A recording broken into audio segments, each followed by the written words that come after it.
翻住，我三叔啦。你好快就會知。 Halo semuanya, gimana kabarnya? Saya ucapkan selamat datang jika kalian baru mampir ke sini. Dan untuk kalian yang sudah pernah mampir, saya ucapkan terima kasih sudah mampir kembali. Harapan saya mudah-mudahan kalian bisa terhibur dengan video-video saya. Oke, melanjutkan seri yang ketiga dari serial film God of Gamblers, di mana kali ini akan mengisahkan Sing, si malaikat judi yang akan bertarung melawan dewa judi legendaris di masa lalu. Tapi sebelumnya saya ingatkan untuk menonton serial keduanya agar rekap alur cerita serial ketiga ini lebih mudah dipahami. Oke, langsung saja kita masuk ke alur ceritanya.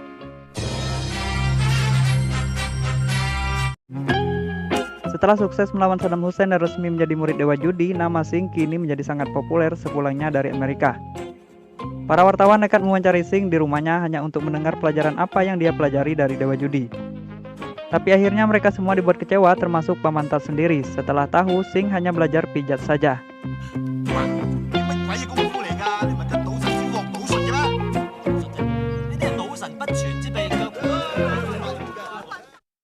Sementara itu di tempat lain, Tycoon, musuh supranatural Sing, berniat membalas dendam atas rasa malunya saat di kapal dulu, dengan meminta bantuan kepada adik seperguruannya. Singkat cerita, saat malam tiba, Tycoon bersama adik seperguruannya mencoba mendatangi Sing ke rumahnya. Awalnya mereka menghipnotis Sing dan Paman Tat yang saat itu lagi panggang-panggang sosis, seakan melihat gadis pantai aduhai. Saking girangnya, Paman Tat dan Sing bergaya sedikit agak lebay.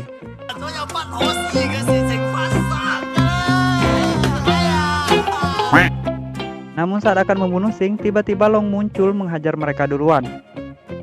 Menyadari mereka dihipnotis, Sing dan Paman Tat lari ke dalam rumah. Namun satu orang dari mereka tiba-tiba menyerang Sing dan Paman Tat dan berhasil memojokkan Paman Tat seperti ini. Namun akhirnya Sing berhasil melumpuhkan orang itu. Tapi dari belakang tiba-tiba lagi satu orang dari mereka menyetrum Sing. Untungnya saat itu Paman Tat berhasil membantu. Saat itulah Sing meminta Paman Tat untuk menahan orang tersebut. Tapi konyolnya malah Paman Tat yang kena tinjuan maut Sing. Namun efek baiknya orang itu terpelanting jauh, sedangkan Paman Tat masih aman-aman saja sebelum akhirnya pingsan juga. Setelah semua itu, kini datang lagi satu orang yang menyerang Sing dengan membakar bokong Sing.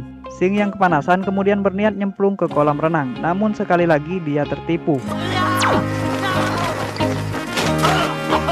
Untungnya saat akan menangkap Sing, Sing masih bisa menghipnotisnya terlebih dahulu, seakan menjadi seorang Qasim yang dihukum.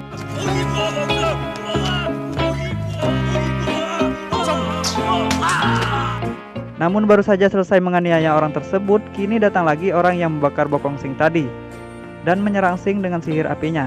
Tapi akhirnya Sing berhasil mementalkan sihirnya dengan kaca. Sementara itu Long dan Paman Tat berniat mencari Sing karena telepon penting dari dewa judi untuk Sing. Sedangkan Sing sendiri saat itu bertemu Tycoon yang akan membunuhnya. Awalnya Sing masih bisa menandingi sihirnya Tycoon, namun akhirnya Sing dibuat tak berkutik setelah 4 orang membantu Tycoon.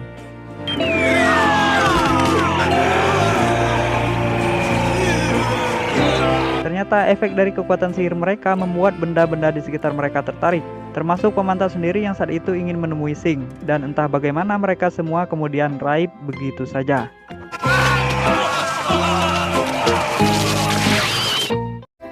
Singkat cerita, Sing rupanya nyemplung ke kali, dan tak lama kemudian telepon yang dibawa Paman Tat tadi juga ikut terjatuh. Namun Paman Tat dan yang lainnya masih belum diketahui keberadaannya. Tak lama kemudian seorang gadis cantik tiba-tiba muncul. Namun saat Sing bertanya di mana dia berada, gadis tersebut hanya tersenyum lalu beranjak pergi.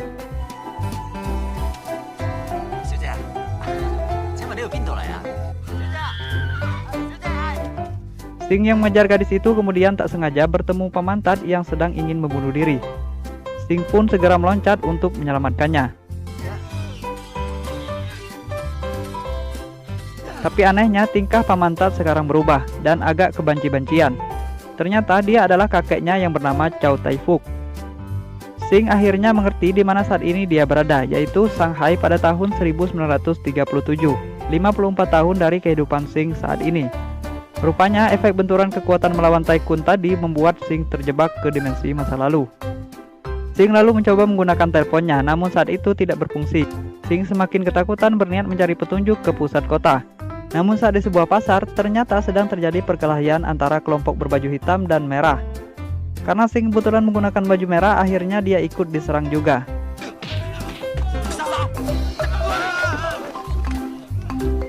Sing kemudian mengganti bajunya dengan warna hitam. Namun konyolnya kelompok baju hitam telah kalah sehingga kali ini mereka berdua yang dikejar.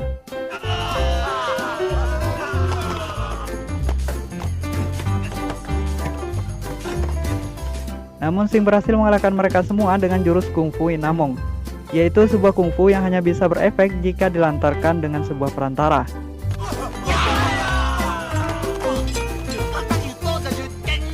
Dan Sing juga berhasil membunuh Tiger Lui, pemimpin kelompok tersebut.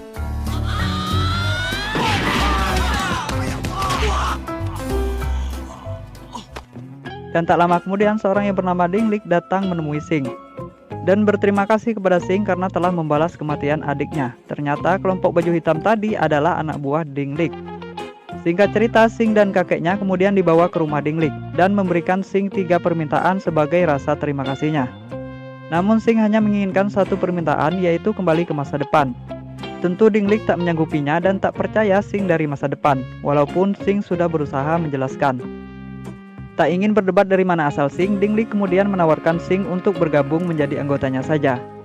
Kakeknya yang kesenangan langsung mengajak Sing untuk menerima tawaran Ding Lik tersebut agar mereka berdua bisa menjadi anggota terayat di Shanghai. Namun Sing membantah kakeknya karena dia tahu kakeknya adalah seorang banci. Tentu saja kakeknya marah disebut banci. Namun Sing terus saja memanggilnya banci membuat kakeknya itu semakin kepanasan. Akhirnya karena sudah kesal dengan kakeknya, Sing meminta agar kakeknya diusir saja dari sana. Ternyata itu menjadi permintaan pertama Sing. Dan saat melihat kakeknya akan dijatuhkan dari jendela, Sing meminta untuk menghentikannya. Maka ini otomatis menjadi permintaan kedua Sing. Dan saat Ding Lik bertanya permintaan terakhirnya, dengan sangat pintar Sing meminta 3 permintaan lagi sebagai permintaan terakhirnya. Ternyata Ding Lik kagum dengan permintaan Sing tersebut, yang menurutnya punya sifat serakah dan tak munafik. Ding Lik kemudian memberikan Sing sebuah koin emas dan meminta Sing untuk menemuinya jika butuh apapun. Keesokan paginya digelarlah pemakaman adik Ding Lik. Dan tak lama kemudian datanglah wanita yang bernama Yusan bersama ayahnya. Sing yang merasa melihat wanita itu tempo hari mulai bertingkah konyol.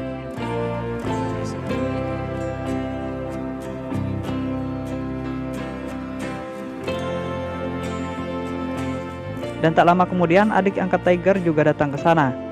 Dia bernama Wong Kam Kwai, musuh bebuyutan Ding Lik yang bekerja sama dengan pemerintah Jepang. Wong datang ke sana berniat meminta Ding Lik untuk menyerahkan diri kepada Jepang.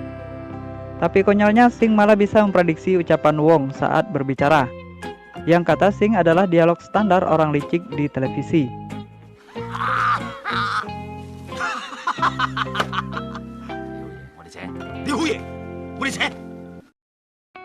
Karena Ding Lik menolak menyerah, Wong kemudian menyuruh anak buahnya segera membunuh Ding Lik. Untuk membantu Ding Lik, Sing kemudian mengeluarkan ilmu sihirnya agar Ding Lik tak terlihat. Hingga akhirnya Ding Lik bisa membunuh semua anak buah Wong.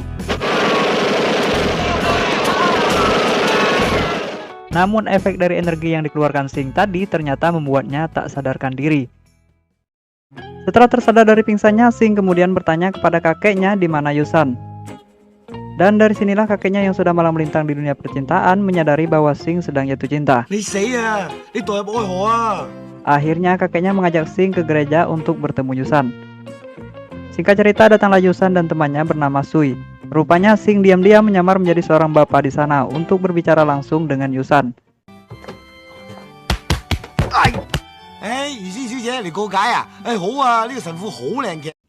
Namun aksi mereka ketahuan oleh Sui karena kakeknya tak sengaja membeberkan rencana mereka. Akhirnya Sui pun menghajar kakeknya dan memergoki Sing.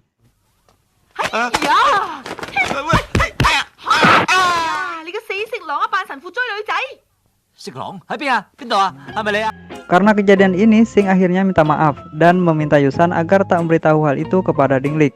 Di hari berikutnya, Wong kembali mendatangi Ding Lik di kasinonya untuk menyampaikan bahwa bosnya menantang Ding Lik bermain judi. Ini dia orangnya, sebut saja Madam. Namun rupanya kemunculan yang keren itu dibantu oleh seorang stuntman.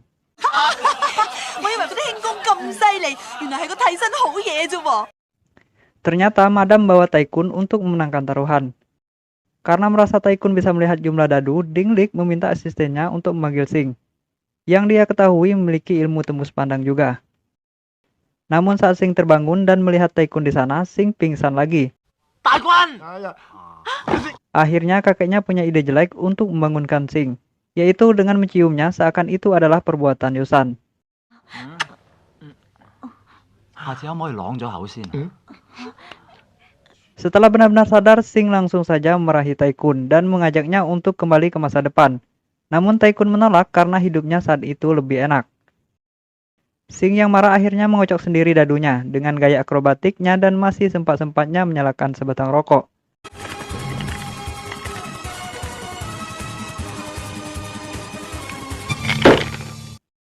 Rupanya kali ini Taikun tak bisa lagi melihat hitungan dadunya. Akhirnya bertaruh sembarang yang menyebabkan mereka kalah. 死啊！ 呢鋪睇唔清楚啊！ Sing pun mendapat kemenangannya sedangkan Taikun bersama Madam harus pulang dengan kekalahan. 134.8西，掹住，我三叔啦！ 你好快就會知。 Malamnya di sebuah klub malam, Cuy dan kakek Sing terlihat semakin akrab. Sementara Sing sendiri harus berpatah hati karena Yusan dilamar Dinglik, sampai membuatnya terdiam 1000 bahasa seperti ini. Kakeknya yang tahu masalah Sing lalu memberitahu Cuy bahwa Sing sedang patah hati karena wanita yang ditemuinya di sungai yang dia pikir adalah Yusan. Cuy yang tahu siapa orang yang dimaksud Sing kemudian berjanji kepada kakeknya untuk mempertemukan mereka berdua. Keesokan paginya, Sing masih saja terdiam 1000 bahasa. Walaupun hari itu kakeknya tengah bergembira dengan peresmian toko barunya. Dan tak lama kemudian, Cuy datang dengan orang yang mirip dengan Yusan, yang ternyata adalah kembaran Yusan bernama Yumong. Namun Yumong ini memiliki kelainan karena sebuah penyakit yang membuat tingkahnya seperti anak-anak. Sing yang melihatnya mulai bersemangat, dan lebih bersemangat lagi saat Yumong menyentil hidungnya sambil tersenyum, sampai membuatnya menari-nari bahagia.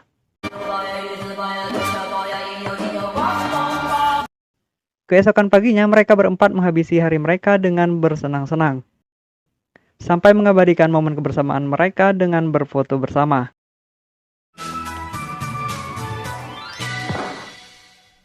Dengan sangat senang mendapat gigitan cinta dari Yumong, Sing kemudian dikagetkan dengan kehadiran Yusan bersama Dinglik. Sing yang tak tahu apa-apa tentang kembaran Yusan terus saja memberi kode bahwa mereka sudah berpacaran. Dan tak lama kemudian telepon Sing berdering, yang ternyata dari Long di masa depan. Sing menjelaskan bahwa saat ini dia berada di Shanghai tahun 1937 dan meminta Long menjemputnya. Sedangkan Yusan mendapat kabar buruk sepulang ke rumahnya, di mana ayahnya ternyata bersekongkol dengan jenderal Jepang dan Wong untuk membunuh Dinglik saat pernikahannya. Dan saat Yusan memberitahukan itu kepada Dinglik, Wong ternyata mengetahuinya dan menampar Yusan hingga akhirnya terjatuh dan tewas.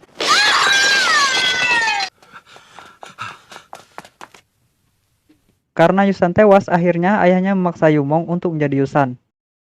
Dinglik yang menyangka Yumong adalah Yusan rupanya marah saat melihatnya memeluk Sing. 丁生，好，丁生，阿力，丁生， Singkat cerita, akhirnya Sing dan kakeknya ditangkap, sedangkan wali kota dibunuh saat itu.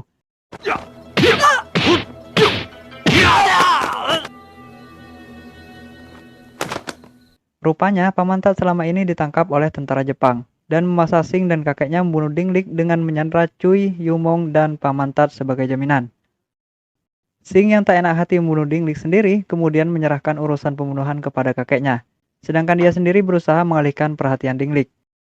Namun gaya membunuh yang masih amatiran membuat kakeknya selalu gagal.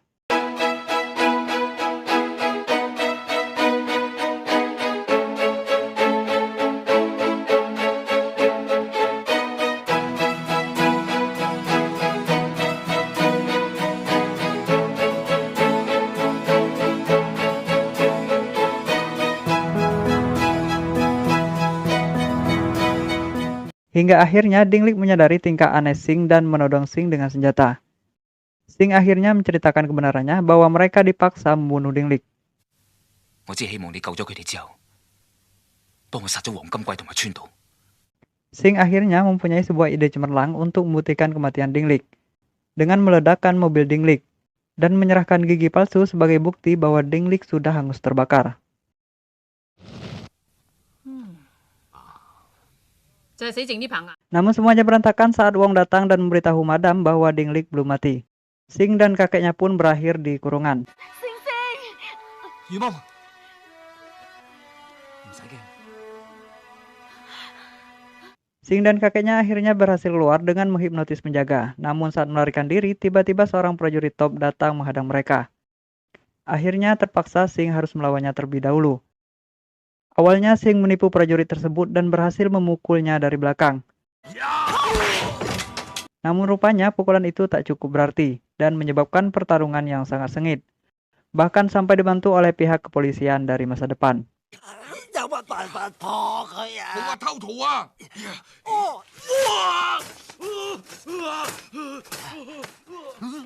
Yumong yang tiba-tiba muncul untuk menolong Sing membuatnya dihajar juga. Sehingga membuat emosi Sing memuncak kemudian mengeluarkan jurus kaki gunting yang berakibat sangat fatal bagi prajurit top tersebut. Setelah membunuh prajurit top tersebut, Sing dan Yumong kemudian bergegas pergi dan tak lupa mengajak kakeknya yang sedang asik-asik dengan Cui. Sementara itu, Madam dan Wong ternyata sudah berada di kasino Dinglik untuk menantangnya kembali berjudi. Namun karena Sing yang belum juga muncul, akhirnya Dinglik meminta beberapa menit lagi sebelum dirinya sendiri yang turun bermain. Rupanya, Sing beserta lainnya masih belum keluar dari markas Jepang, dan segera akan dibunuh tentara Jepang saat itu. Namun tiba-tiba Long muncul dari dalam portal masa depan dan membasmi pasukan Jepang tersebut tanpa tersisa.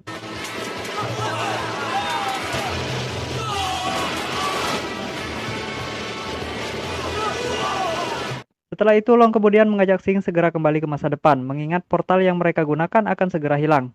Namun Sing belum bisa kembali karena harus membantu Dinglik terlebih dahulu. Akhirnya Long hanya membawa Paman Tat saja. Singkat cerita, Sing akhirnya sampai ke kasino Dinglik dan langsung duduk di meja judi.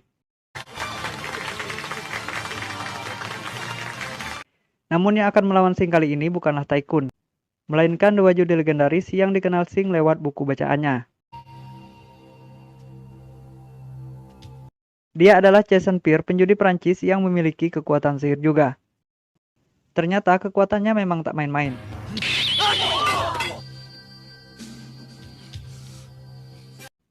Dan seperti biasa, pemanasan pun dimulai sebelum pertandingan.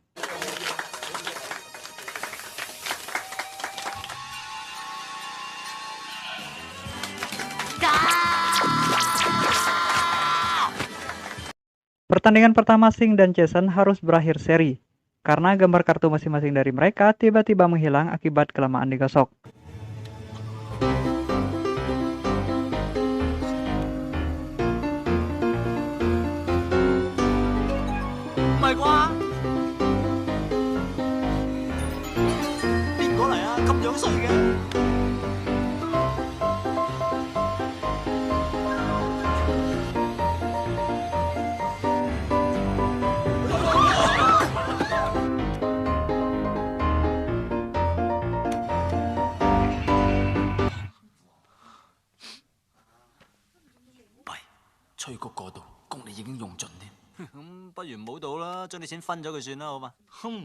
That's a good idea. Dan saat pertandingan kedua, Sing akhirnya mendapat kartu bagus, sedangkan Jason mendapat kartu jelek. Sing yang kesal dengan Wong menambah taruhannya dengan meminta kepala Wong, dan juga mempertaruhkan kepalanya sendiri. Madam yang mulai ketakutan kemudian meminta Tycoon untuk mengubah kartu Sing dan kartu Jason, sehingga keadaan menjadi berbalik. Mau. 開牌啊！ Sing yang sangat ketakutan kemudian ingat bahwa orang yang bisa mengalahkan Jason adalah pria misterius bernama Huayu. Tapi rupanya dialah orang yang bernama Huayu tersebut. Akhirnya karena percaya dengan fakta sejarah, Sing mengeluarkan kartunya sambil berharap Tuhan mengubah kartunya. Namun kartunya ternyata tak berubah. Dan ternyata yang berubah adalah kartu Jason. Akhirnya yang menang adalah Sing. Rupanya Tycoon lah yang mengganti kartu Jason tadi untuk membalas sakit hatinya kepada Madam. Dewa judi Prancis itu pun tewas di tempat karena penyakit jantung. Sedangkan Madam dihajar oleh Tycoon sendiri dan Wong juga tewas ditembak oleh Dinglik. Akhirnya Tycoon bersedia membuka portal ke masa depan dengan kekuatannya untuk mengantar Sing ke masa depan. Sedangkan dia sendiri akan tinggal di Shanghai. Namun saat Sing mengajak Yumong untuk pergi ke masa depan, ternyata Yumong langsung menua. Akhirnya Sing hanya meminta Ding Lick untuk menjaganya sebagai permintaan terakhir Sing. 我最後一個願望就係要你同我好好地咁照顧如夢。你放心，我會好好照顧佢。 Singkat cerita, sampailah Sing di masa depan. Dan ingin segera ke Amerika kembali belajar judi untuk melupakan kisah cintanya. Bahkan berjanji kepada pamannya tak akan jatuh cinta lagi. Namun saat melihat Yumong gadis pujaannya, komitmennya tersebut hancur seketika itu juga. Tamat.